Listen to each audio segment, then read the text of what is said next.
Oi, today we will have a look at a game that is all over the internet for two reasons. It is the lowest rated loss of Magnus Carlsen in the last 20 years, and after the game, Magnus posted a tweet hinting cheating accusations. Well, is this the new cheating scandal? Buckle up and let's get started. Let's have a look at this game between Suleymenov and Carlsen. Suleymenov is a strong GM from Kazakhstan. He's also very young. He's around 21, 22 years old. And he faced Magnus Carlsen at the Qatar Open and started the game with the move d4. Magnus responded with knight f6, which is very standard. Now black will want to play some sort of Indian setup. Now Suleymenov played the move c4 and Magnus played the move e6, aiming to transpose into the queen's gambit declined with the move d5 or bishop b4, transposing into the Nimzo Indian. Now Suleymenov played the move knight f3, trying to avoid the Nimzo Indian, and Magnus played the move b6, which is called the Queen's Indian. So now white has two different very good setups, g3 and a3. The idea of the move g3 is just to develop the bishop on this long diagonal and have an opposition against the bishop that will be developed to the b7 square.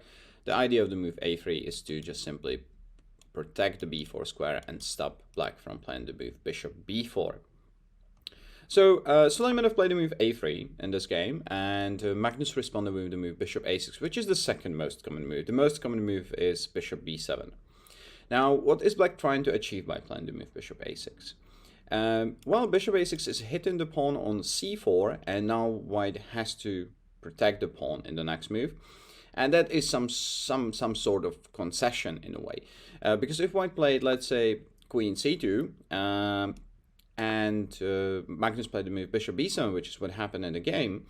Now if white, let's say, plays the move knight c3 and black plays the move c5, all that was played in this game, white can't play the move d5 because the queen is no longer on d1. It is on c2 instead, so d5 doesn't work.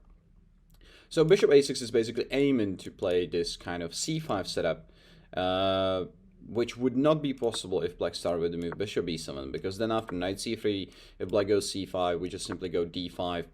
And now we grab the space with this pawn. We have some sort of Benoni structure, but the bishop typically doesn't belong on b7 in these Benoni structures, especially after we play the move e4. The bishop is just going to be really bad on b7. Just shooting into this strong pawn chain, and the bishop is literally doing nothing on b7. So that's the reason why Magnus played the move bishop a6, Suleymenov played the move queen c2, black played the move bishop b7 first, because if black played c5, white can actually play the move d5, because if e takes, then c takes, and if black takes on d5 with the knight, white just goes queen e4, checks the king, hits the knight, and if the knight blocks the check, white will also be able to win the rook. So for this reason, Magnus played the move bishop e7. So as you can see, Magnus just spent two tempos moving with the bishop, which seems like it doesn't make much sense, but the idea of it is to stop the move d5 after the move c5. And now Alisher played the move knight c3, black played the move c5 we talked about, and white decided to play the move e4, grabbing the space in the center and not playing for the move d5. Maybe d5 would be a possibility in the future if black did not take on d4. However, Magnus played the best move, which is to take on d4, because otherwise d5 is obviously grabbing a lot of space and is much better for white. So after c takes d4, Alisher recaptured with knight takes d4, Magnus played the move bishop c5. Now we need to do something about the knight that is hanging. Bishop e3 would run into some annoying knight g4, putting pressure on the bishop that is protecting the knight. So the best move is to move knight f3.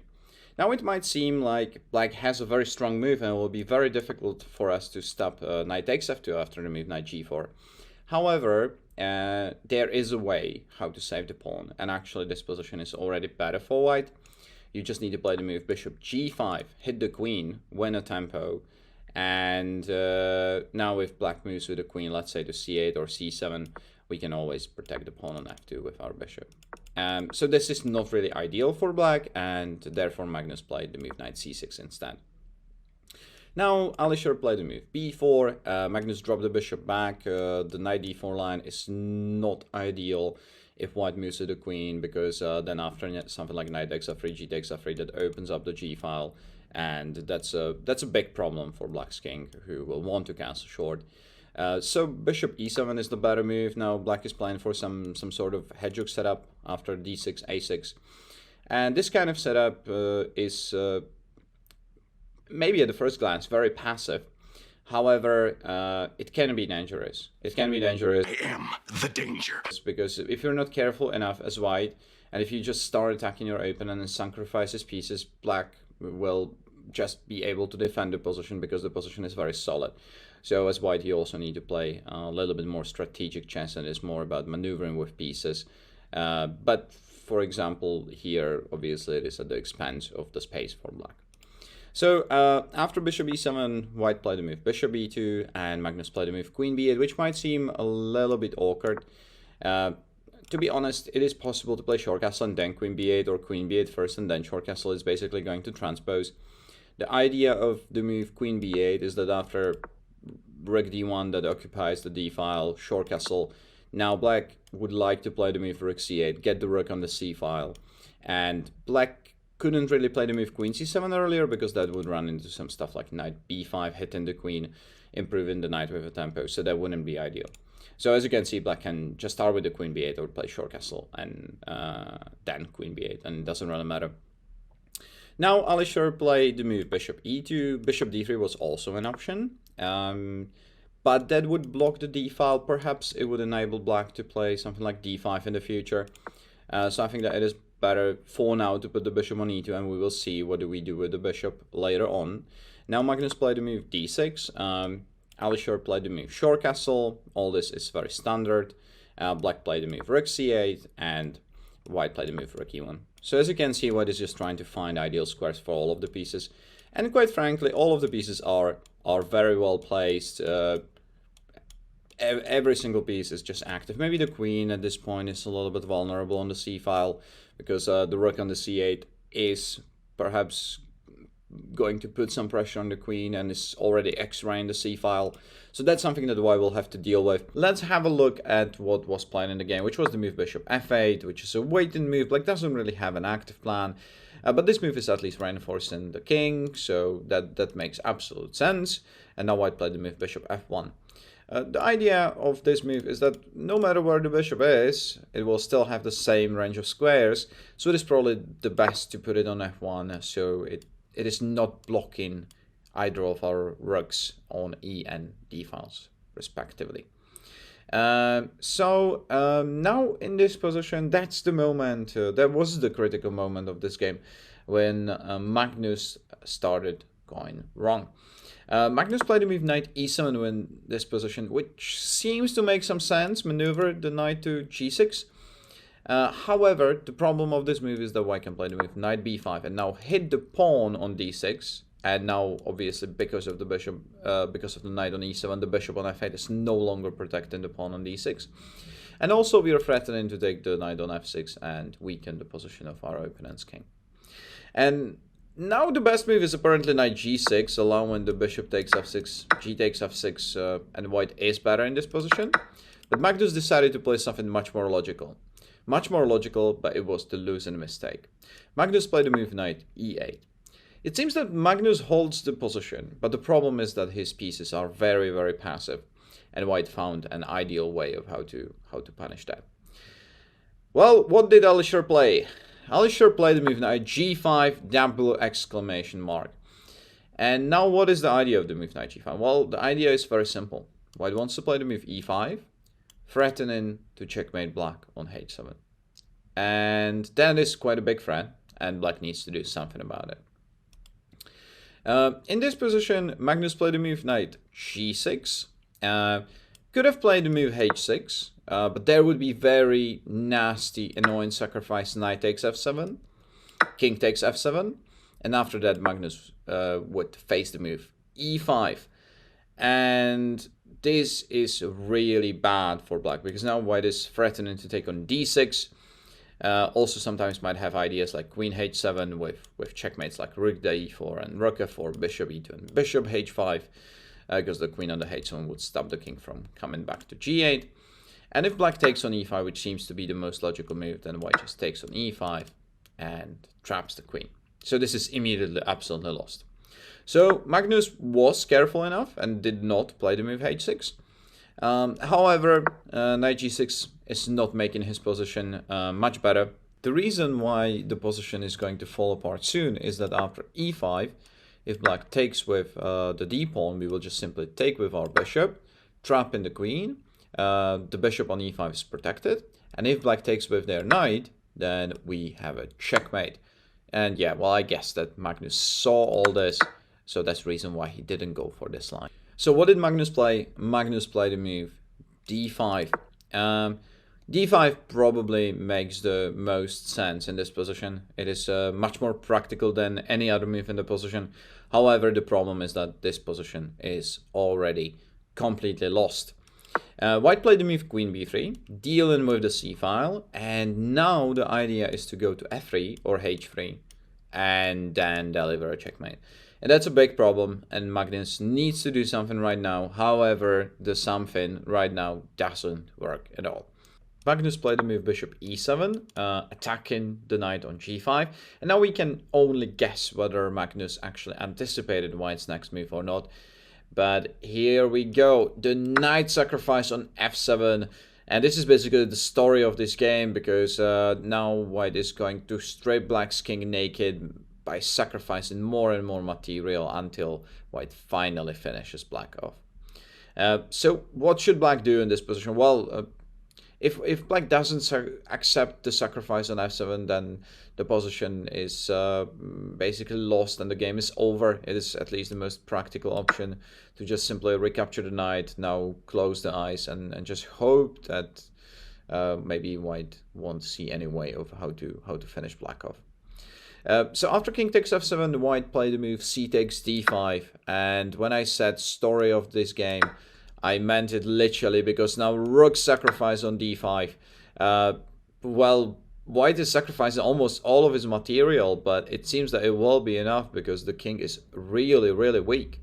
Now, once again, Black has to accept this sacrifice, because otherwise White would have equalized the material and would be left with absolutely winning position. But now White comes with queen takes d5 check. A check in the king. And now what should Black do, right? Where should Black hide the king? It is not that simple. Well, Black played the move king f8. It is actually simpler than I thought, because king f8 is literally the only move that Black can play in this position.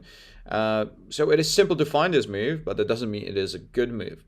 Because now White played the move knight d4, threatening knight e6 check, and that would be an absolute disaster. It would actually lead to a checkmate. If Black, let's say, played something like a6, White just goes knight e6, king g8, knight g5, discovered check, king f8 is queen f7 checkmate, or knight takes h7, even more stylish checkmate.